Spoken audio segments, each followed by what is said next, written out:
बालू का स्तूप एक अच्छा पार्ट है।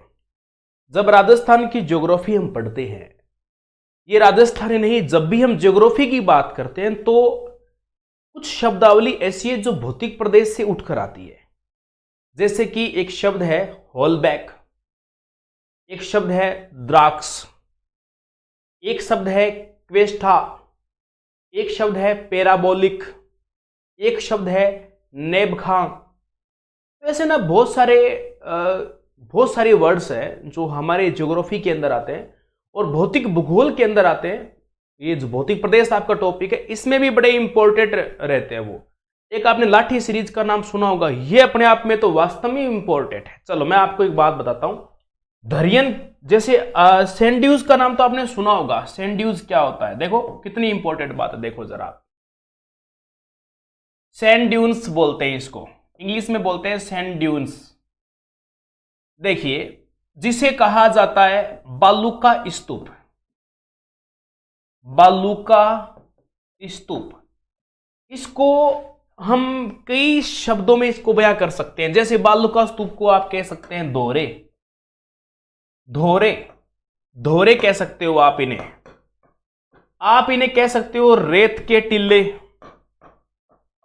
इसे आप कह सकते हो रेत के टिल्ले, इसे आप कह सकते हैं दरियन। दरियन के अलावा आप इसे कह सकते हैं धरियन, रेत के टिल्ले, धोरे, टिब्बा या टिब्बो, टिब्बा भी कह सकते हैं। कहने में क्या है, कितने ही वर्ड्स दे दो भले, इसमें क्या दिक्कत है। अब काम की बात देखना जरा क्या है। सैंड ड्यून्स है, बालू का स्तूप है, धोरे हैं, रेत के टिल्ले हैं, धरियन है, टिब्बा है, कई तरह के वर्ड्स यूज किए। लेकिन एक सवाल उठता है बालू का स्तूप के ऊपर। बालू का स्तूप का मतलब होता है जैसे आप डेजर्ट में जाते हो, आपने एक डेजर्ट देखा, प्यारा सा आपने डेजर्ट देखा। मान लो ऐसा कोई डेजर्ट है आपके सामने और प्यारा सा, आ धरती धोरारी, आ मीठा बोरारी, और धरती देखिए आपने, उस पर आपको डेजर्ट नजर आ रहा है इस प्रकार से, और प्यारा सा इस प्रकार मिट्टी की खुशबू इस प्रकार आपके पास आ रही है, और रेत के टिल्ले आपको यूं नजर आ रहे हैं। ये धरती धोरारी, मीठा बोरारी, ये रेत के टिल्ले हैं। जैसे मैंने बोला बालू का स्तूप है।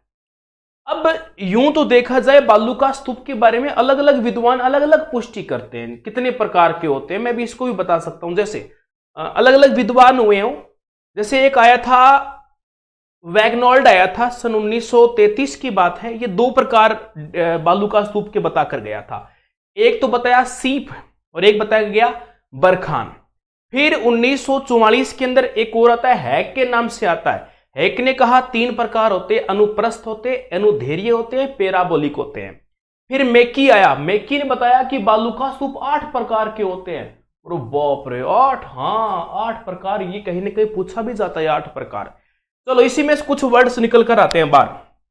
जब बालू का स्तूप के प्रकार आते हैं ना, इन्हीं से कुछ वर्ड्स बाहर निकल कर आते हैं।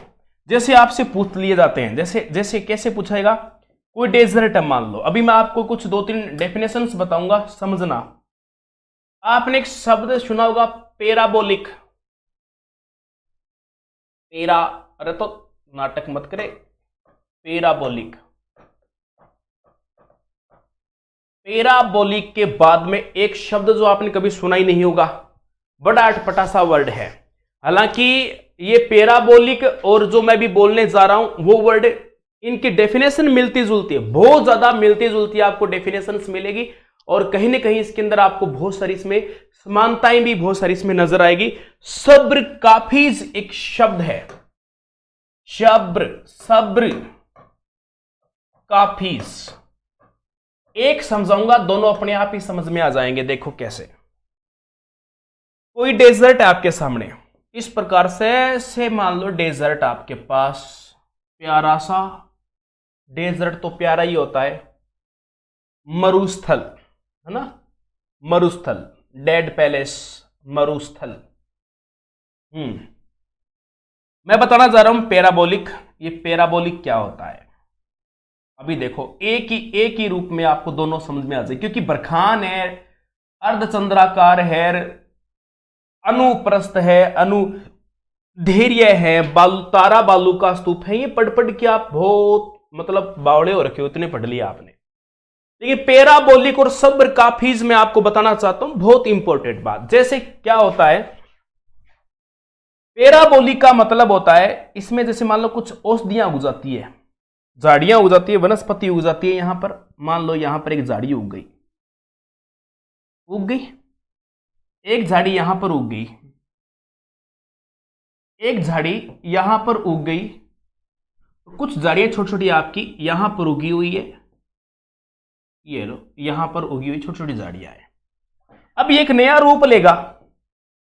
जैसे अब झाड़ी है ना, इसके पास क्या मिट्टी फिरनी शुरू हो जाएगी, इसके साथ साथ मिट्टी जमनी शुरू हो जाएगी, यानी मिट्टी के अवरोध, इन वनस्पतियों के अवरोध के साथ ही ये डेजर्ट शुरू हो जाता है। जहां जहां वनस्पति है ना, ये अंदर ढकती जाएगी और मिट्टी से फिर जाएगी, और इस प्रकार से ये आपका जो रूप है ये पैराबोलिक होता है।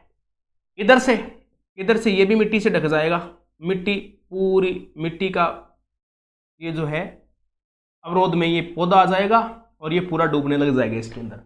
यानी वनस्पतियां और औषधियों के अवरोध से बनने वाला जो मरुस्थल होता है उसी को पैराबोलिक कहा जाता है।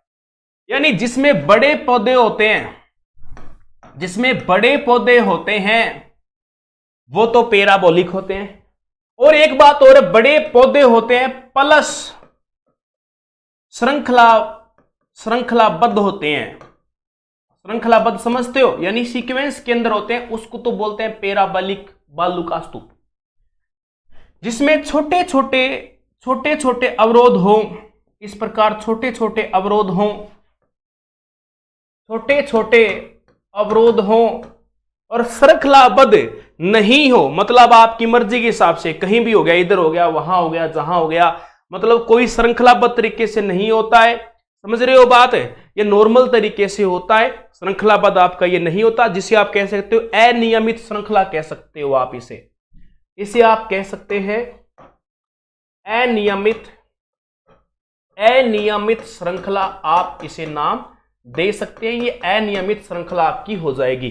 चलिए ये आपका अनियमित श्रृंखला का हो गया, जिसे सब्र काफीज के नाम से जाना जाता है। पैराबोलिक की बात करें तो इसमें बड़े आ जाएंगे, ये श्रृंखलाबद्ध होते हैं। और इसी सब्र काफीज को नेबखा के नाम से, नेबखा भी बोलते हैं और नेबखा के नाम से भी जाना जाता है। ये इसी सब्र काफीज को नेबखा का नाम दिया जाता है और इसी को लूनेट के नाम से जाना जाता है। इसे लूनेट बालू का स्तूप कहा जाता है, सब्र काफीज को ही। पैराबोलिक मित्रों आपके सामने है, बता दिया, जो झाड़ियों और वनस्पतियों के अवरोध से इस प्रकार से बनते हैं, जड़ों की आड़ से बन जाते हैं, उन्हीं को हम क्या बोलते हैं? पैराबोलिक। ओशिया साइड में जैसे ही आप जाते हो तो उधर आपको मिल जाएंगे। और विशेषता क्या है? पैराबोलिक जो आपको मिलेंगे ये अर्धशुष्क प्रदेश में अधिक मिलेंगे, ये अर्धशुष्क प्रदेश में अधिक मिलेंगे। और सब्र काफी जो आपको देखने मिलेंगे ये शुष्क प्रदेश में अधिक मिलेंगे। शुष्क प्रदेश आप समझते हो, जिसमें राजस्थान के आपके 4 जिले आते हैं। देखो दो छोटी छोटी बातें थी, दोनों मैंने आपके बीच में क्या कर दी? कवर कर दी। एक वर्ड अब देखना, बहुत काम की बात है, बड़ी प्यारी और शानदार बात है। एक नाम है हॉलबैक, एक नाम है हॉलबैक, एक नाम है द्राक्स और एक नाम है क्वेस्टा। कभी नहीं सुना होगा, अब सुन लो। भौतिक भूगोल में बहुत ही अच्छे रूप में सेकंड ग्रेड वालों, फर्स्ट ग्रेड वालों खास रूप से देखना इसका क्या मतलब होता है। ऐसा बालू का स्तूप बड़े पठार जैसा दिखाई देता हो, बड़े पठार जैसा दिखाई देता हो, ऐसा बालू का स्तूप जो बड़े पठार जैसा दिखाई देता हो, पठार जैसा दिखता हो, उसी को क्या कहा जाता है लाडलों? उसी को हॉलबैक के नाम से जाना जाता है। इतनी प्यारी बात। जैसे ही हॉलबैक का जो आकार है जम के पहाड़ी जैसा हो जाए, पठारी टाइप में था तो उसको हॉलबैक ही कहा जाएगा। और जैसे ही हॉलबैक यानी जो पठारी नुमा आकृति थी और वो पहाड़ियों जैसी हो जाए ना, तो उसको हम क्या बोलेंगे? हॉलबैक आकृति पहाड़ी जैसी हो जाए, पहाड़ी जैसी हो जाए, तो उस पहाड़ी जैसी हो जाए तो उसको क्या कहेंगे? उसको मित्रों द्राक्ष के नाम से जाना जाएगा, वो द्राक्ष हो जाएगा। ओके, अब सवाल उठता है क्वेस्टा पे। ये क्वेस्टा क्या होता है? वाह, क्या गजब का पॉइंट है कि भौतिक प्रदेश में क्वेस्टा भी कोई नाम है। जी हां, ये नाम है क्वेस्टा। ये क्या होता है? अब आपका दिमाग तो यही काम कर रहा है इन दोनों को देखते हुए, सर ये जब इससे आगे का सीक्वेंस है तो इन दोनों का रूप ही आगे हो सकता है कहीं ना कहीं। द्राक्ष और हॉलबैक का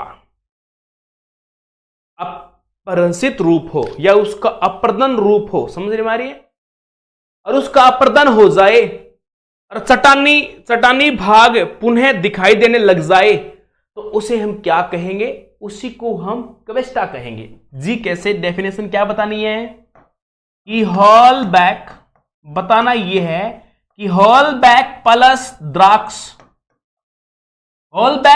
द्राक्ष का पुनः अप्रदन हो जाए, अब अप्रदन तो पता ही है, अप्रदन हो जाए, साथ के साथ चट्टानी भाग दिखाई दे, चट्टानी भाग दिखाई दे, उसी दिखाई देने वाले भाग को हम लोग क्या कहेंगे?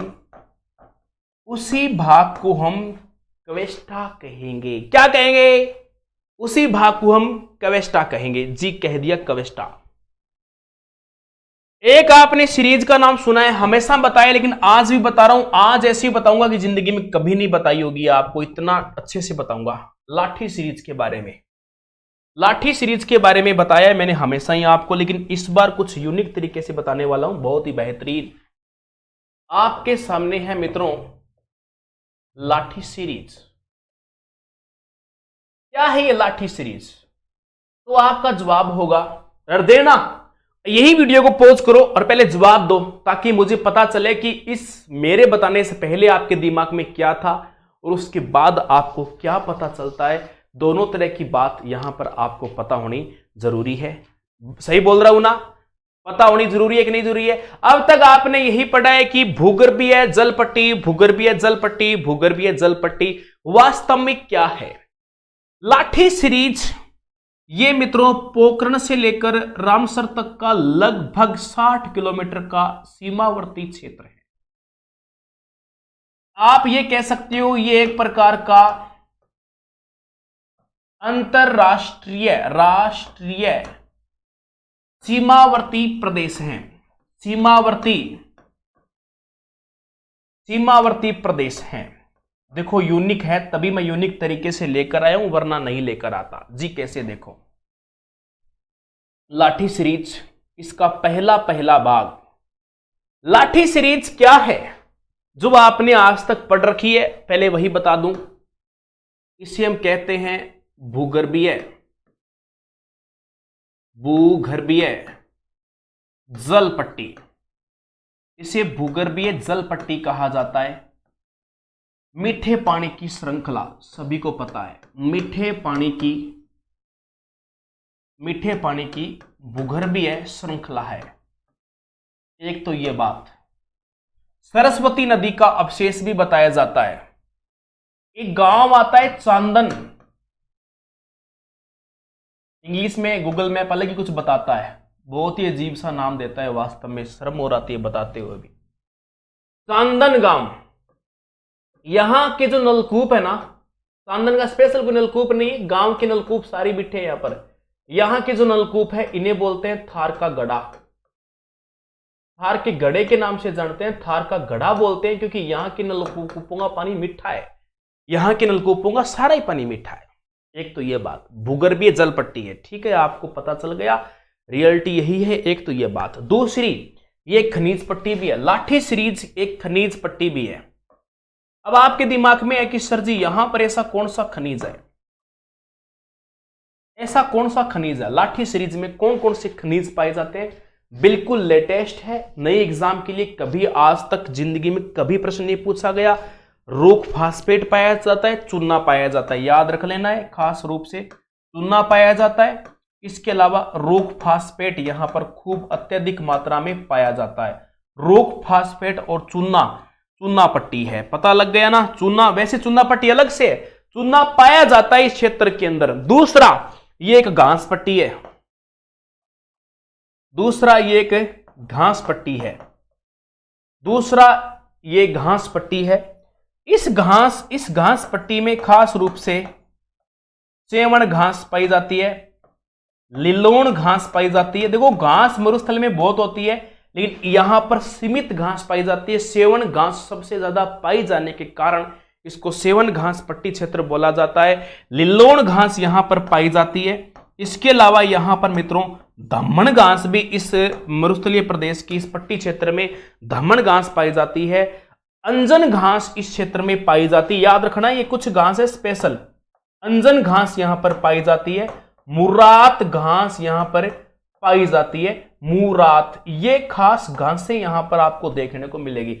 लाठी सीरीज के बराबर कौन सा NH चलता है, लाठी सीरीज के बराबर NH62 चलता है, जिसे NH15 के नाम से भी पहले जानते थे, NH62 या 15। ये लाठी सीरीज के बारे में कुछ अनसुनी बातें हैं जो आपके सामने पूरी में लेकर आए। खनिज पट्टी, चूना व रोक फास्फेट पाया जाता है, ये भी आपको पता था। 60 किलोमीटर के लगभग एक भूपट्टी क्षेत्र पाया जाता है। सरस्वती नदी के अवशेष भी यहां पर बताए जाते हैं।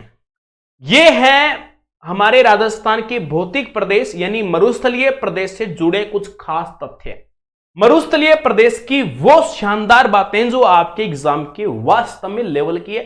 फिर मिलूंगा दोस्तों मैं अरावली की कुछ खास बातें लेकर, ठीक है, अगली क्लास में मिलेंगे। जय हिंद, जय भारत।